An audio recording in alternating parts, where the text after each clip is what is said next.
checking that Anjali is with us. A very good afternoon or good morning to you from MIT. Just checking that you can hear us. Stunning. I can. Let's begin I then. can. Perhaps Hi, I'll everyone. start with our virtual guest. Talk to us about what MIT is, what it does, and the opportunities for young people in upskilling themselves there, both in the traditional method and the not so traditional methods as well. Great. Thanks for the invitation. I'm Anjali Sastry, and I have a slide deck that I'm hoping you'll be able to see. There it is. I wanted to really take the theme of transformative learning and turn it back to you to help you understand how the innovations that we've been lucky enough to lead, but also to find and share that are taking place across the world to open up education could actually be useful to you today. I teach at the Sloan School of Management, where I have a class on breakthrough ventures in frontier markets. And I am also leading the Abdul Latif Jameel World Education Lab, part of MIT Open Learning. So I'll take a moment to tell you what open learning is. And it's situated at MIT, which is a university founded in 1861 that broke the mold in many ways because it put interaction with the world at the center. The seal of MIT shows an academic and a worker standing side by side. And some of the questions that came up already are ones that really speak to a core philosophy of our university. You'll see that in a moment. What is open learning? You might hear it as an idea that learning should be opened up to include non-traditional and other sort of additive and broadening experiences. That's the kind of original concept. It's been since used to talk about ideas like sharing educational resources. And linked to that is an idea called open educational resources that is really pushing for materials that are useful for learning and teaching to be shared freely. You connect it with the Creative Commons movement and many other developments in the world that are really trying to level the playing field and share resources that otherwise would be behind a paywall or accessible only if you sit in an ivory tower. But we've also been thinking about that word open learning, and it's kind of cool to think about it this way. We're asking learning to open, as an imperative, open up learning. And I'll show you a few ways in which we're doing that.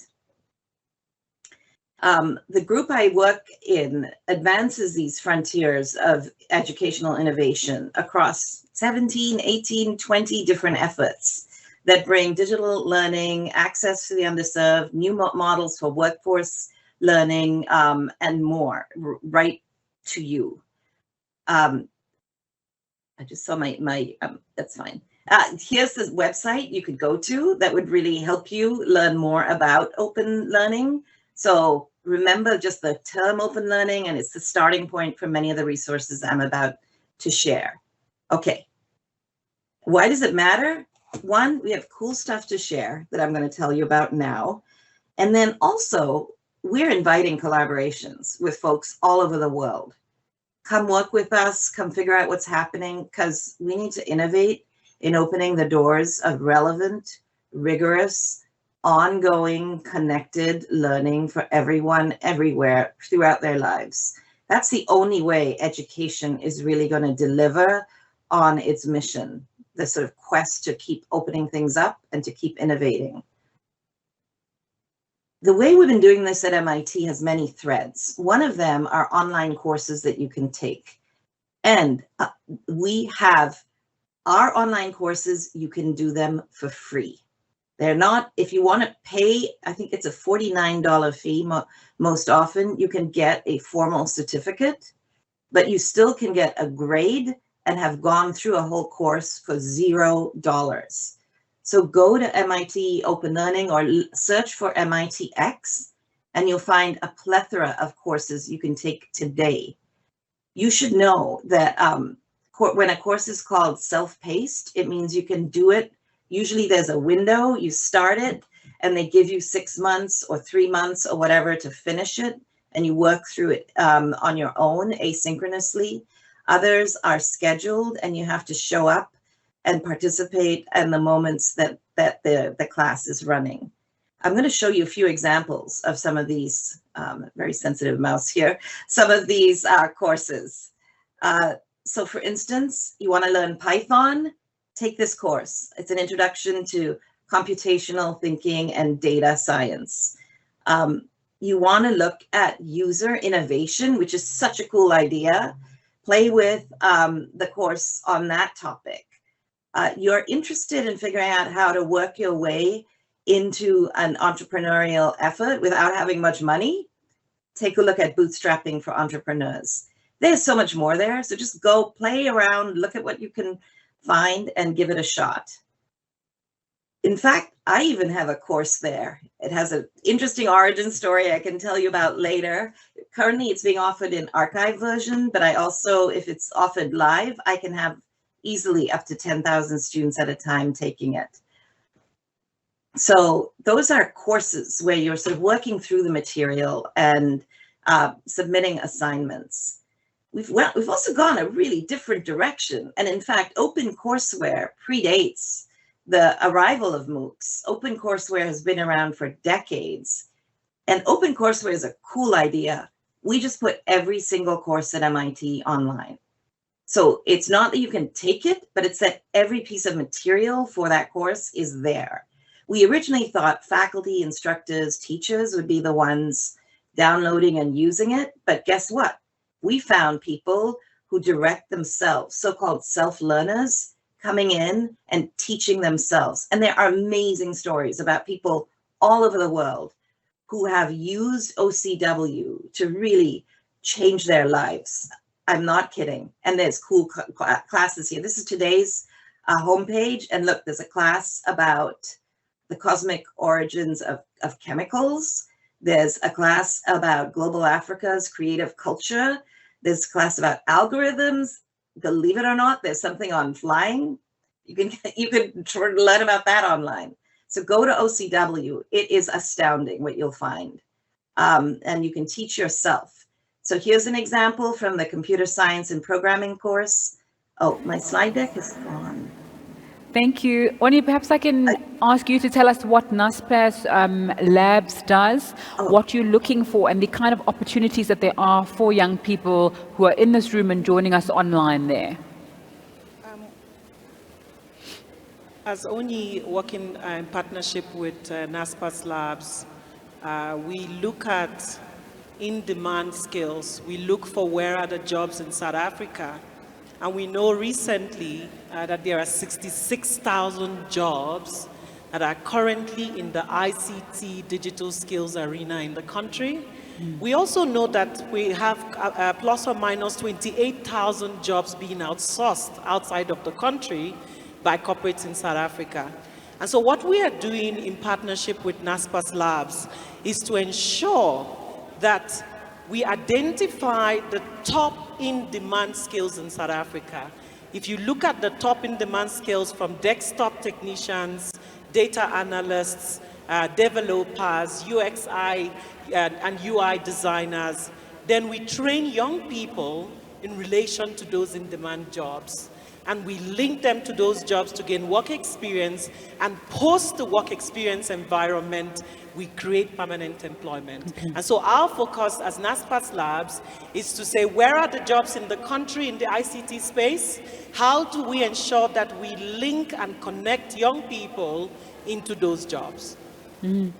Cheslyn, perhaps I could ask you the same question and just talk to us about, from TymeBank's perspective, what opportunities are there for jobs for young people here, and just a little bit about what you do. Perfect. Thanks, Nzinga. But I must first say it's an absolute privilege to be here. Seen so many full faces, no masks, and lots of young people. The energy is really infectious. And not too long ago, I was one of these young people sitting in exhibitions like this, looking for career opportunities, and you know, so I wish you guys everything of the best on that little journey. So from a TymeBank perspective, so again, we are a young company. We are a bank that's 3 years old, but the fastest growing bank in the country, and one of the top 3 fastest growing banks in the world. And again, what we've done there is purely disruption. We've disrupted an extremely mature industry, and we've done lots of things differently, including our recruitment. To date, we've most probably given more than 1,200 young people their first job opportunities all across the country, and it's something we're immensely proud of and will continue to do.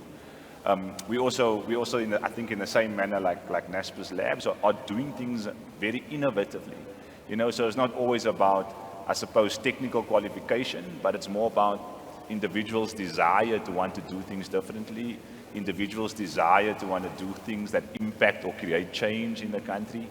Through the work that we do, So I think it's less about what you've studied when it comes to TymeBank, but more about the role you want to play in society, and through our work, the impact you want to make. So I think the encouraging thing I would say is that be abreast of what these trends are. Data science and data analytics. It's something we spend a ton of time on. We've made lots of investments in, because we think it's those kind of skills that fundamentally changes the way businesses operate today, and I think those skills will be in demand for a very long time to come. And the beauty is that there's so many ways to acquire these skills these days in the information age. It's information's readily available. You no longer have to go and stand around Wi-Fi hotspots to get educated. I think this information is so readily available, you can upskill yourself. We've got service offerings, we service customers, we do sales jobs, we design products, we build new technologies.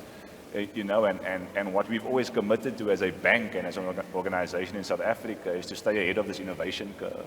So we're always going to be looking to do new things, to look to do them differently. And if people, or young people for that matter, gets excited by those things, it's definitely an organization where you'll come and have a lot of fun. Okay. Both of you have spoken about the opportunities, not only on a local context, but internationally as well. That's something that Chairman Motsepe was saying earlier on, that you mustn't be afraid to be the best version of yourself, whether locally or internationally. Don't limit yourself. So Anjali, perhaps I'll bring you back into the conversation. As young people sitting and watching in South Africa, what are the opportunities, particularly when it comes to some of the courses and the open learning that you've spoken about to us, and how quickly are they able to access them? Today. Anjali, you can go over there today. Today, okay. Yeah, the materials, it's asynchronous. So there are hundreds and hundreds of courses you can start on today.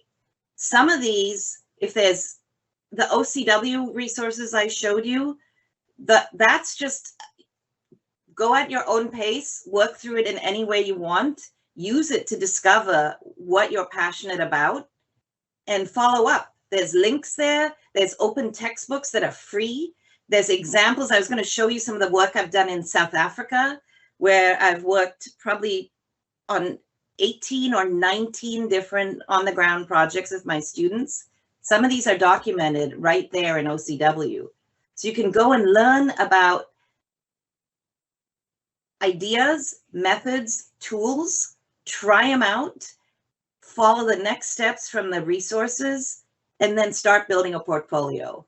Start trying your hand, go to a makerspace, do a volunteer job, get a little job and ramp it up. But then you can link the online courses you've taken, the self-instruction, as well as the courses where you might get a certificate or something at the end, and patch it together to create a portfolio that can really help you learn and show the world that you've learned, because that's really important. Yeah, let's continue on that theme. There's so much potential for people sitting in this room, for people watching online, to skill themselves in a way that makes them attractive internationally as well, to have the capacity to work for any company, large or small, across the world. What do you need to have in terms of digital skills, and what are you finding is the most in demand, let's say 2 to 3 skills that people need? The bottom line is that we're in the 4th industrial revolution. The bottom line is that COVID has accelerated digital transformation. So the world we know it is not going to be the same. We're going to see acceleration of more and more requirements for people to have digital skills. And digital skills for us is no longer digital literacy, because I think the starting point is digital literacy. If you cannot use a computer, if you cannot use a full Microsoft Office suite, your Microsoft PowerPoint, Excel, Word, I think that's the starting point. The starting point is that you need to know the productivity tools that enables you to function in the world of work. That's number one. Number two is because we're now in a digital economy, we're no longer talking about any other type of economy dominating, the digital economy is dominating. You need to know how to use the virtual collaboration tools. So if you don't know how to use Zoom, you don't know how to use Teams, you don't know how to use Google Hangout, that's the next place to start. Because there's no job that you will get in this current economy or century that will not require you to engage on those virtual collaboration tools. Then if you want to go to the next level, then you need to say, where are the jobs? The jobs in the digital economy. And we have 3 or 4 levels of jobs. The one level of jobs is in the data annotation, data processing space. We're currently in the era, like my colleague said, of big data. Everybody's talking about big data. Where does that data come from? That data is put in by some people. Someone needs to clean it. Someone needs to make sure that that data is reliable. That's one layer of job. Then there's the second layer of job, which is support. A lot of people are using computers now. A lot of people are using not just computers at a basic level, they need to be able to use it on an advanced level. So we need support technicians, system support, desktop support technicians, and if you need a job in that space, lots of jobs in that space. In fact, in the data annotation, data processing, desktop support technician, system support, majority of the jobs in South Africa is sitting there. Okay. Then the next layer is configuration.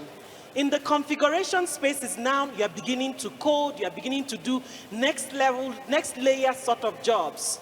The configuration is the next layer. So if you're looking for skills in the configuration space, Salesforce space, etc., that's the next layer. And then finally, we start looking at developer. In the developer, cloud developer, systems developer space, DevOps space, in the operations space. So those are the layers of skills, and the higher the skill, the more the pay in terms of the ICT space. So I really want to say, in terms of starting, the starting point is, am I interested in a career in the digital space, in the ICT space? And if I'm interested, where do I go? And the honest truth around the ICT economy right now is that there are lots of players in the space offering micro-credentials. Micro-credential learning offered by MIT, offered by Microsoft. We're part of a global skills initiative where Microsoft is offering free learning on developer, data analyst, what do you call it, technology specialist in the support space. And so there's lots of people, AWS, if you look at the 3 biggest players in the ICT space, it's Google, it's AWS, it's Microsoft. And so if you really want to play in the space, you need to be looking to become vendor certified in those areas. Okay. And that's what we as Naspers Labs is trying to do. In Naspers Labs, we're saying, where are the jobs? How do we know where the jobs are situated? Who are the employers in that area? How do we take young people who are graduates, especially degree graduates in the ICT industry, who say, I have a degree, but I can't get a job? Where are matriculants who have pure maths and English, at least 60% maths and English? Let's give them the skills and the certification, but most importantly, to connect them to jobs. Okay. And in fact, as Naspers Labs, we guarantee 85% connection, because we work with jobs and not with just skills. Cheslyn, I wanted to ask you, with the South African context that we have, we've been hearing stories even from a successful CEO of PricewaterhouseCoopers, how there was challenges when it comes to resources at home, having to be sent to a village to grow up. We've heard a lot of people talking about how their parents were unemployed, and there's a challenge when it comes to being able to have the resources to get a computer, to use a computer to use these skills. So what advice would you give to young people in South Africa who are having that challenge, who feel like they want to be part of the fourth industrial revolution, but maybe don't have the money or funds to access the equipment and the upskilling, the $49 that Anjali was speaking about perhaps? Yeah, Nzinga, those are harsh realities we face in the country today still, and you talk about backgrounds, and I grew up on the dusty streets of the Cape Flats, and I always joke that our hobby was dodging bullets, but what I also think those hardships do for South Africans specifically is inbreeds resilience. And I think we must probably one of the most resilient people you'll find globally, and I think with that resilience, all it does is increases your ability to solve problems. So my encouragement to young people who are facing any of these hardships, I'd say continue persevering. I think it's one of the most critical skills or attributes that are not technical, that I think sets you up for success. So perseverance, massively important, and resilience, massively important. And I think if you continue having faith and having those two things, what you'll find is young people are resourceful. They'll make a plan. And like I said, information is readily available, and I think just with resilience, perseverance, the world becomes your oyster. I think that just to close off that point, in your previous question, I think most probably the biggest blessing of COVID has been the realization that you can work for anybody from anywhere. So today we run the bank across 12, 13 different geographies across the world. And we've got people working on our South African business living all over the world at the moment. So the encouragement to young people is broaden your horizon. The pandemic, although it's been a crisis, there's a saying that says you never ever waste a good crisis. I think it's going to present a ton of opportunities as well. So broaden your horizon. You can work from South Africa, but you could work for anybody all over the world. Okay, Anjali, I'm going to ask you in a minute or less to kind of give the young people watching some advice that not necessarily has to do with digital skills, but with their career going forward and their potential as well. I would say I'm from MIT.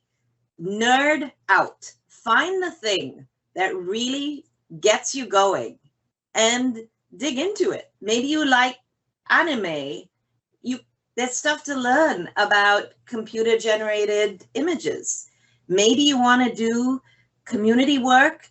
There are all kinds of opportunities to learn from others and to innovate in business models for delivering community impact. We work with organizations from grassroots soccer to public hospitals in Bella Bella, Retreat, and Lotus River, right there in the Cape Flats. And we found people there who want to learn more stuff. They just didn't know. We tell them, hey, you've learned there's something called queuing theory. You're worried about the lines in the clinic. Come on over and figure out, you could take a course and learn about how to manage queues. And it's actually a fascinating mathematical area. And by the way, Amazon uses this. So find the thing you love, dig into it. Don't be afraid to click on all those MIT links. And follow your passion, and keep everyone in the loop that you've ever met that might have a connection, and stay in touch with them, because you never know. Onyi, I'm going to ask you in a minute or less as well to give us the same kind of advice that Anjali and Cheslyn have given us. What are you passionate about? I believe that if you're passionate about something, you'll give it your all. Start by identifying what that is. And if that is in the ICT digital space, there are lots of players in the space who want to help you. I always believe that you're 5 people away from those who are going to help you. So find organizations like Naspers Labs, there are lots and lots of organizations who are willing to take you to the next level. Identify them. I always say this, social capital, a lot of what young people from disadvantaged environment don't have is social capital. And therefore, build your social capital. Find the right people who can help you. Thank you very much. And that's where we leave it for now. I think we're all feeling a little bit more empowered as we come to the end of that session. We're about to have a motivational talk. I'm going to let Mr. Zam Nkosi introduce that. And we're nearly towards the end of a program. A round of applause, please, for our guests on stage and joining us virtually as well.